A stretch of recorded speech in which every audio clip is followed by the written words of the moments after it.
Hey everyone, this is Tara, and I am here to talk to you about mental health and some things I discovered or maybe rediscovered over the weekend. I don't know if I've told you guys, in particular, I know I've talked about it quite a bit on my painting channel, that I've got a cold, and just when you think it's getting better, you know? So, anyway, so let me go ahead and give up the experience I had this weekend and hopes that it could maybe help you. Whether you use this mutually with someone or if you just do it for yourself. So this weekend, Saturday in particular, I was not feeling good. I was way out of sorts and I was really exhausted, and I guess it's just taking a toll on me, you know, not feeling well. But I had cooking to do, and I love to do that, and don't get me wrong, I'm not complaining. I'm just telling you how the process went for me.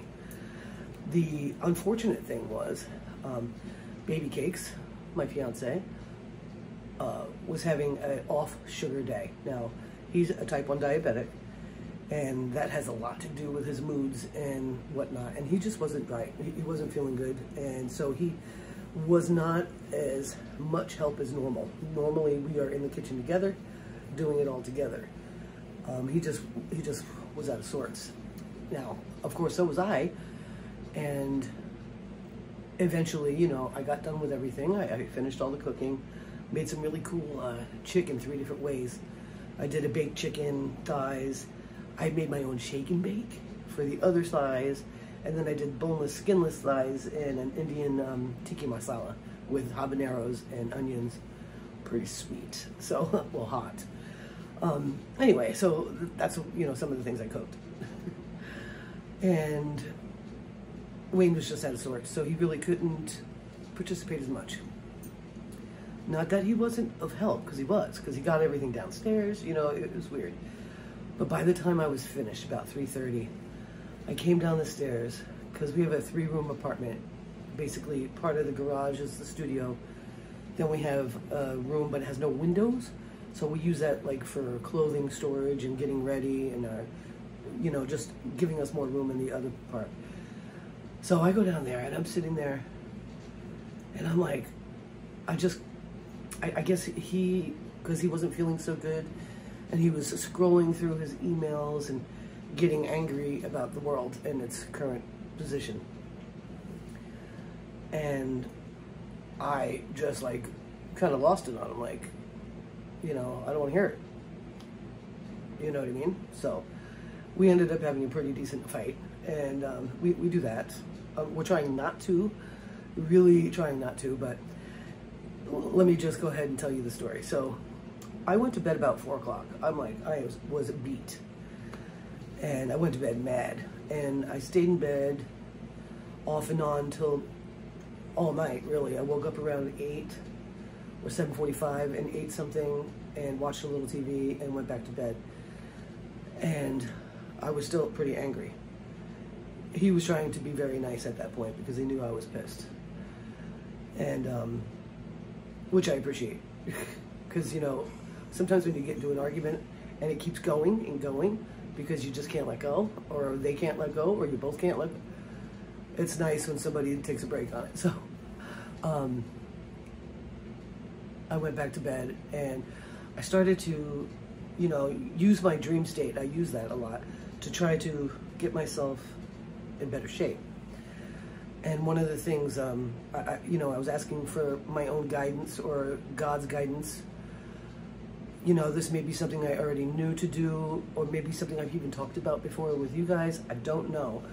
But it became very clear to me about 3 o'clock in the morning that there was no reason to be angry, and I had a solution, and all I had to do was talk to Wayne about it and see if he would go with it.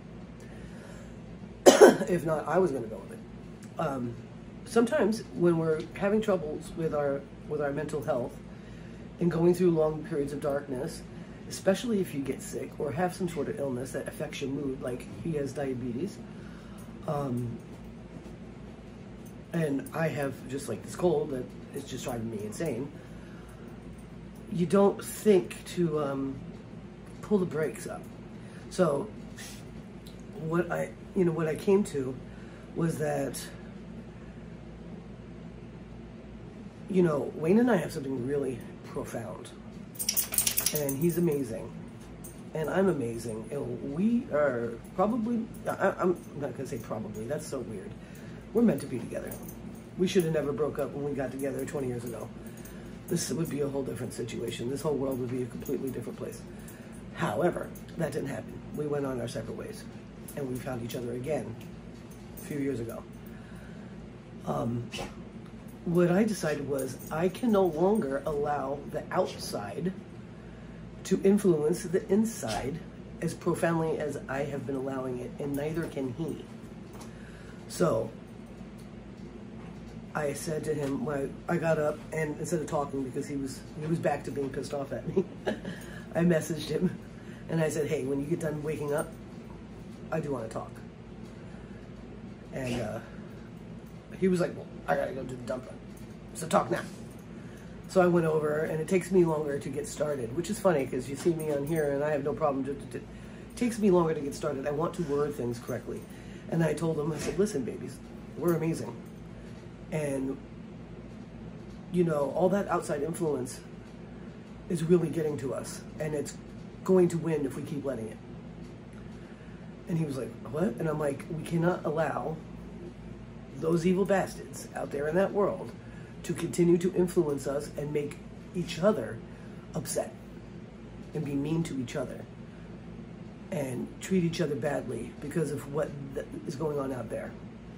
Now, you're going to have influence, and I've talked about that a lot in this series. There's a lot of exterior influence. However, you're in control of yourself in your reaction and your response. So we made an agreement that we're going to really try hard not to take those outside influences and push them onto the relationship and hurt it.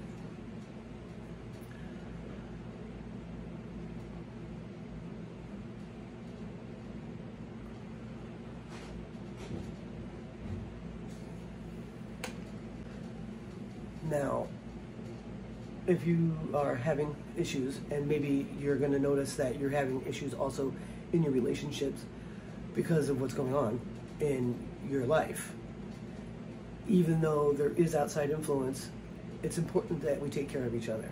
And even if you don't have anyone that you are with, that that you live with, or that you're constantly around, whether it be your significant other or a family member,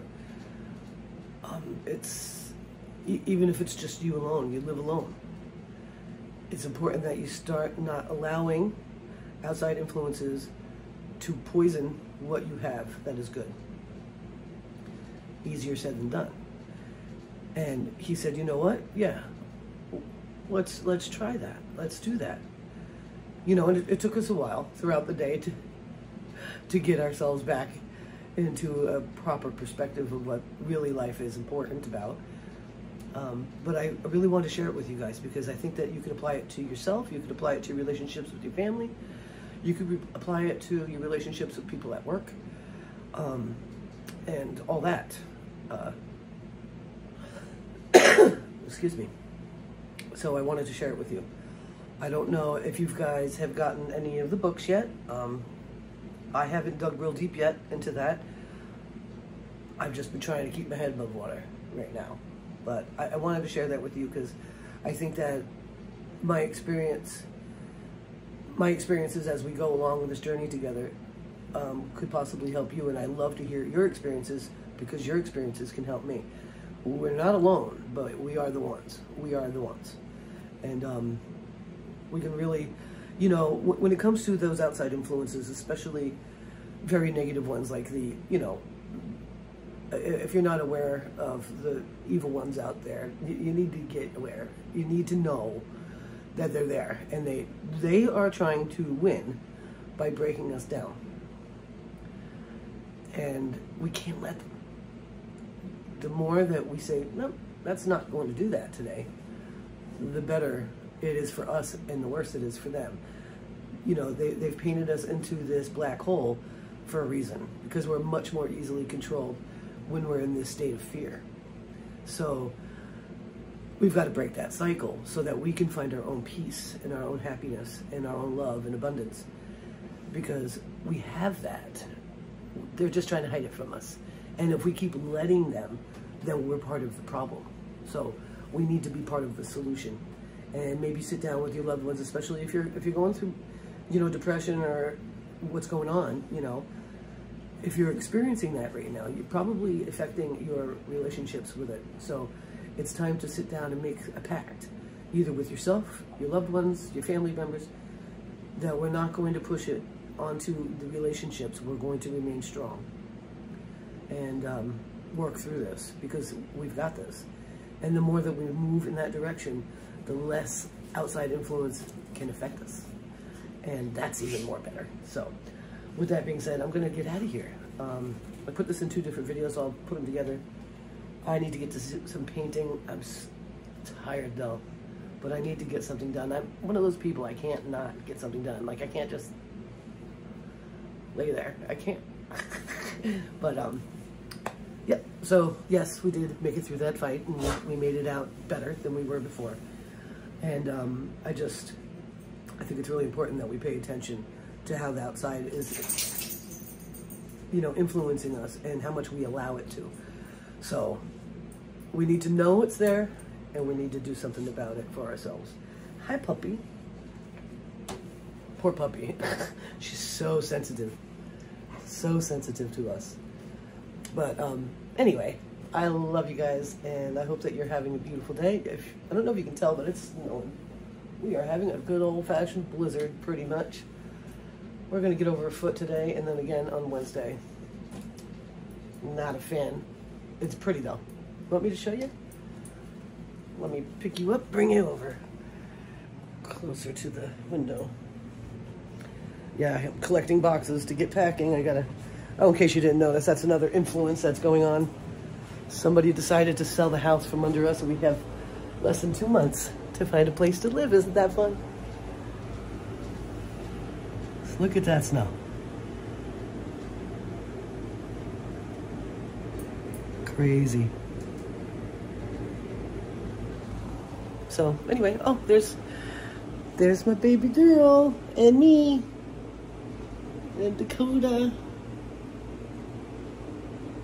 All right, guys, I'll see you on the other side. Bye.